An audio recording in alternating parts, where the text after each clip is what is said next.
Hey, hello, chess lovers, and welcome back to Chess Way. And today we have an absolutely crazy chess game for you.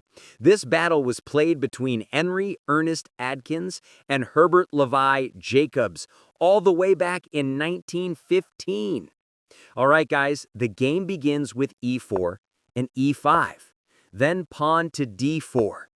Jacobs accepts the pawn. Ernest still pushes pawn to c3, sacrificing again, and Jacobs accepts it again. This opening is known as the Danish Gambit, a perfect opening for players like Mikhail Tal, Paul Morphy, all the crazy tactical attackers. Of course, Ernest does not take the pawn back because the main line is bishop to c4. Usually, black can grab the pawn on b2 and take it with the bishop, but Jacobs instead plays knight to f6, attacking the pawn on e4. And normally, the knight takes the pawn to defend e4, but Ernest plays knight to f3, keeping the development theme of the Danish Gambit. Jacobs still grabs the pawn on e4, but again, Ernest does not take it back with the knight. Instead, he goes short castle, preparing rook to e1. Seeing the knight is about to be hit, Jacobs retreats it back to d6, attacking the bishop. And guys, do you know what Ernest plays here? He takes the pawn on c3 with the knight and sacrifices his bishop. Wow, what is this? This is actually inaccurate, because by this point, white is now down 2 pawns and a bishop, all in the opening. But okay, Ernest continues with rook to e1, giving a check. Black blocks with the bishop and prepares to castle short. But of course, Ernest does not let that happen. He plays knight to d5, attacking his bishop twice, so black cannot castle. Jacobs tries to protect the bishop again with knight to c6, but Ernest says no way and plays bishop to g5, adding even more pressure. Black plays pawn to f6, defending his bishop and attacking white's bishop. White is already down pawns and a bishop, and Ernest still invites a peace trade because he does not save his bishop. Instead, he plays rook to c1, attacking the knight. Here, knight to b6 is a good move because it forces an exchange on that very active knight. But Jacobs plays pawn to b5 to defend instead. And again, Ernest brings a shocking move. Rook takes knight, boom! Jacobs captures the rook with the pawn. Now Ernest is down of 2 pawns and rook. He is completely lost on paper, but he does not stop. He sacrifices again, knight to e5.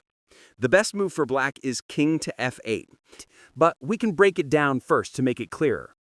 If the pawn takes the knight, oh my god, this gets crazy. Then knight takes on e7 with the discovered attack from the bishop onto the queen. After knight takes knight, rook takes on e5, boom!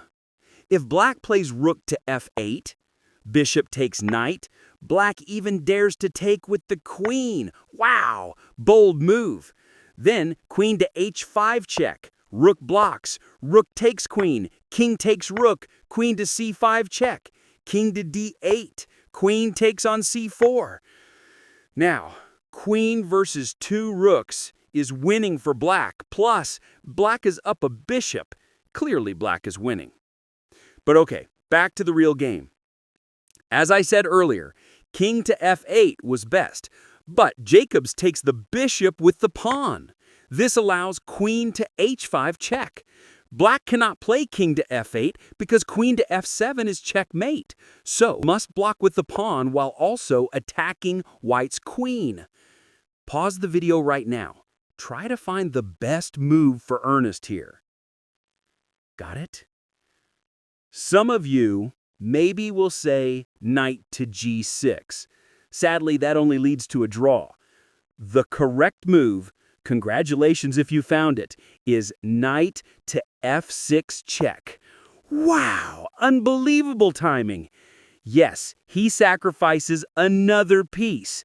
And black cannot play king to f8 because queen to h6 is checkmate, so the bishop must take the knight. Now comes knight takes g6 with a discovered check. Oh my god. And he is threatening another discovered attack with the queen and also knight attacking the rook. This is getting wild. If black tries to block with a knight or bishop, knight takes rook as a check. King to f8 and queen to f7 is checkmate.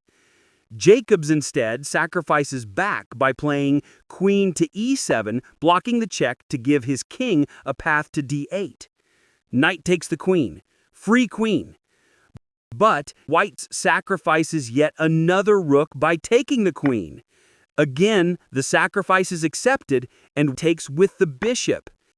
Taking the rook with the knight would lead to checkmate in 4 moves, but Ernest wants beauty.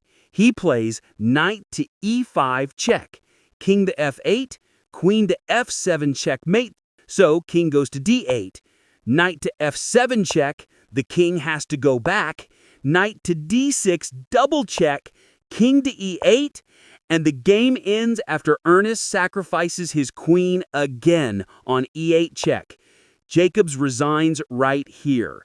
From start to finish, Ernest kept sacrificing every piece he could find. Wow, unbelievable, and he still wins the game.